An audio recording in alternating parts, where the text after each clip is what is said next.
Hello বন্ধুরা, তোমাদের সাথে আগেই শেয়ার করেছিলাম যে আমরা সাহিত্যা দিদির বাড়ি গেছিলাম, দেশের বাড়ি। তো ওখান থেকে তো আমরা চলে এসেছি। এবার আসার পরে দিদি আমার সাথে এলো, কারণ মহরম টহরম ছিল। দিদির ছেলে ভয় পেলো। দিদির ছেলে বললো যে মাসির নিয়ে এসো, আর নয়তো মাসির বাড়িতে থেকে, যদি মাসি এখন না আসে তাহলে মাসির বাড়িতে থেকে তুমি শুক্রবার দিন এসো। তাই আমরা কি করব এখন, তাই দিদিকে বললাম তাই ওখানে গরমে তো কোথাও ঘোরাঘুরি হচ্ছে না, তাই আমরা বেলুর মঠে এলাম। দিদি ভোগ খাবে বললো, তাই ভোগ খাওয়াতে বেলুর মঠে এলাম। তো বেলুর মঠে আজকে তোরা বিনা পয়সা খেয়ে যায় ছিল ভেতরটাতে। আমরা তো দেখতে পেলাম না, ভোগ খাবে বলেছে, টাইম হয়ে গেছে, খুব দেরি হয়ে গেছিলো।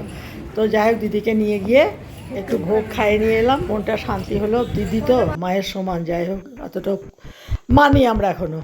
হ্যাঁ, বনে বনে মনোমালিন্য হয়, সব কিছুই হয়, আবার ঠিক হয়ে যায়। ও থাকতে পারে না আমার সাথে কথা না বলে। তো ভোগ টোগ এই যে চলে যাচ্ছে আমরা সামনে, গঙ্গার ধার, কি সুন্দর লাগে। তো সবাই জানো তোমরা বেলুর মঠ থেকে দেখো সুন্দর, এত সুন্দর ঘাসটি দেখো, ঘাস দিয়ে না কি দিয়ে তৈরি হাতি বানিয়েছে।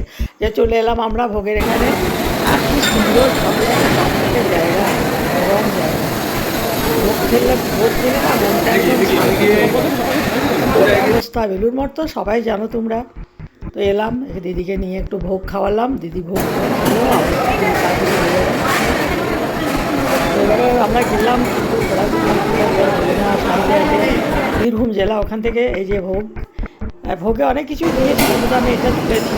পায়েস দিয়েছিল, চাটনি দিয়েছিল, আর একটা লাপড়া, সব রকম দিয়ে একটা তরকারি।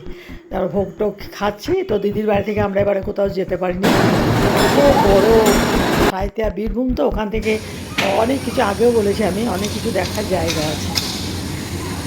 এখানে ভিডিওটা শেষ করলাম।